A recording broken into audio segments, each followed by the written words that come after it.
우리가 소득세 신고에서 기장 의무를 먼저 선택을 하고요. 그 다음에 신고 유형을 선택을 하는데, 여러분 기장 의무 자체라는 것은 지금 선택지가 복식하고 간편하고 두 가지밖에 없어요. 이걸 구분을 해보셔야지 돼요. 아까 그 지금 신고서상에서 우리 회계 프로그램에서 들어갈 때 어떻게 해요? 처음에 기장 의무 선택하면 둘 중에 하나밖에 안 선택을 하는 거죠. 그런데 이제 신고 유형하고 이걸 어떻게 매칭을 시키셔야 되냐면, 자, 잠깐 생각해 볼게요. 복식부기 의무자가 신고를 하는 방법은 크게 두 가지가 있어요. 뭐가 있냐면 장부를 기장할 건지 안 할 건지. 그렇죠? 또 하나, 간편장부 대상자도 종합소득세 신고를 할 때 내가 장부를 기장할 건지 안 할 건지를 선택을 할 수 있겠죠. 자, 그러면 장부를 기장을 할 때는 다시 이게 복식이냐 간편이냐, 추계를 할 때는 다시 이게 단순이냐 기준이냐, 이게 구분이 되는 거고요. 또 역시 여기서도 복식이냐 간편이냐, 그럼 추계를 할 때도 역시 기준이냐 단순이냐, 이게 나오게 되는 거예요. 그래서 지금 현행 세법상 가능한 경우의 수를 전부 조합하면 총 몇 가지? 8가지의 경우의 수가 나온다는 거예요. 그걸 우리가 하나를 선택을 해서 정리를 하는 거라고 좀 생각을 하시면서 좀 봐주시면 좋겠어요. 자, 그러면은 우리가 기장 의무가 어떻게 구분이 되게 돼 있어요? 기장 의무라는 거는 우리가 어떤 경우에 간편을 했었어요? 신규랑 그다음에 직전 수익 금액 갖고 따지죠. 직전에도 수익 금액이 3억 1억 5천 7,500. 요 두 가지 요건을 가지고 따지고 배제 업종이 있었던 것까지 봐주시면 좋겠습니다. 그 외에는 전부 다 복식부기 의무자가 되는 것이고요.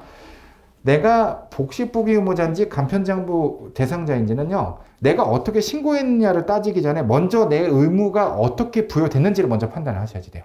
이걸 판단한 다음에 신고를 어떻게 할 건지 그 다음에 판단하는 거예요. 자, 그 다음에 판단을 했을 때 하나씩 보면서 어떤 일이 일어나는지를 생각을 좀 해볼게요. 복식부기 의무자로 기장 의무가 부여되어 있는데, 이 사람이 복식부기 의무자가 복식으로 기장을 했다. 그러면은 오케이, 아무 일도 안 일어나죠. 그냥 원래대로 한 거예요. 그런데 복식부기 의무자가 간편으로 신고하면 돼요, 안 돼요? 안 되는데 했다는 건 뭐예요? 실수로 틀리는 거예요. 만약에 실수로 틀렸다, 저렇게 신고하게 되면 어떤 일이 일어날까요? 재무제표가 아까 첨부가 안 되죠? 간편장부는. 그러면은 이때는 무신고로 보게 됩니다. 신고를 하지 않은 것으로 본다. 자, 그럼 우리가 이때 어떤 일이 일어나는지를 좀 생각해 봐야 되겠어요. 어떤 가산세가 나오는가를 생각해 봐야겠죠. 이때는 가산세가 없었겠지만, 이렇게 그 복식인데도 불구하고 간편으로 신고했을 때는요, 이때는 가산세가 무신고 가산세와 동시에 기장을 안 했으니까 무기장 가산세. 둘 중 큰 걸로 나오게 됩니다. 자, 그리고 다시 또 생각을 해볼게요. 이 사람의 기장 의무는 복식이냐 간편이냐, 이 두 가지밖에 없어요. 기장 의무는 두 가지밖에 없어요. 복식부기 의무자로 딱 판단이 됐는데 장부를 안 하겠대. 증명서류도 한 개도 없대.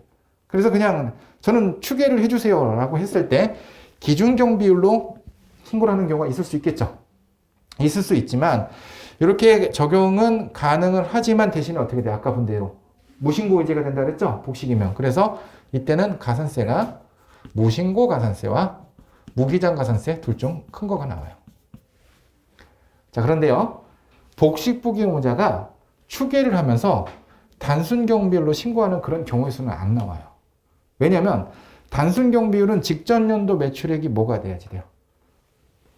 3,600, 2,400, 6,000 이렇게 돼야 되고, 그 다음에 당해연도 매출액도 또 보죠. 그래서 대부분은 이런 경우는 안 나와요. 안 나오는데 나무 잠깐 검토를 해봐야 돼요. 뭐 아주 예외적으로 나올 수도 있겠지만 일반적으로 이런 경우는 잘 안 나온다고 보셔야 되겠습니다. 거의 안 나와요. 그 다음에 또 하나, 간편장부 대상자다. 간편장부 대상자인데 기장을 하면서 복식으로 기장을 했다. 가능하죠. 대신에 가능한데 이렇게 되면은 뭐가 나오는 거야? 아까 기장 세액공제. 기장세액공제가 되는 거고,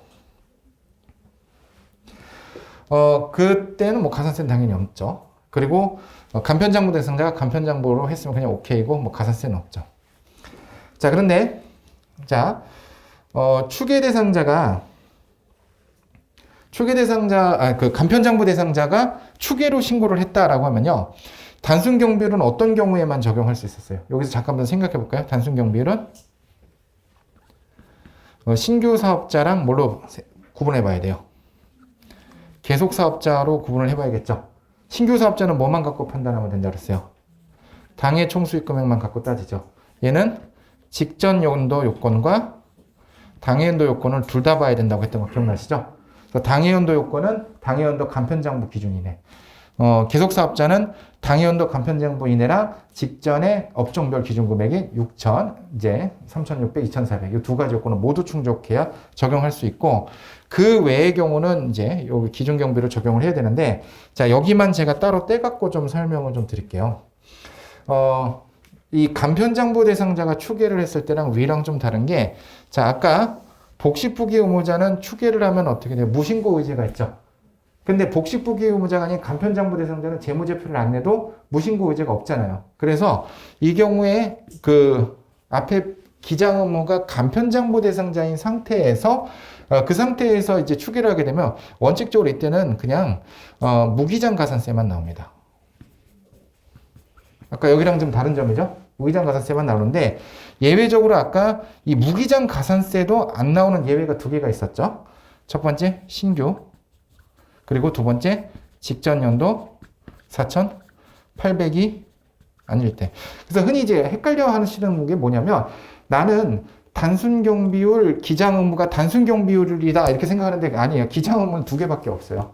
기장 의무는 정해지는 거는 이렇게 정해지는 거고, 신고를 할 때 우리가 어떤 유형으로 신고할 거냐가 이제 기준 경비율이나 단순 경비율 이렇게 이제 판단이 되는 겁니다. 그래서 실무하실 때 헷갈리시면 이거를 잘 한번 적어 놓으시고 옆에다 딱 붙여 놓고 하나씩 따라가시면서 나는 어떤 판단이야, 어떤 대상이야 이렇게 보시면서 하시면 좋겠습니다.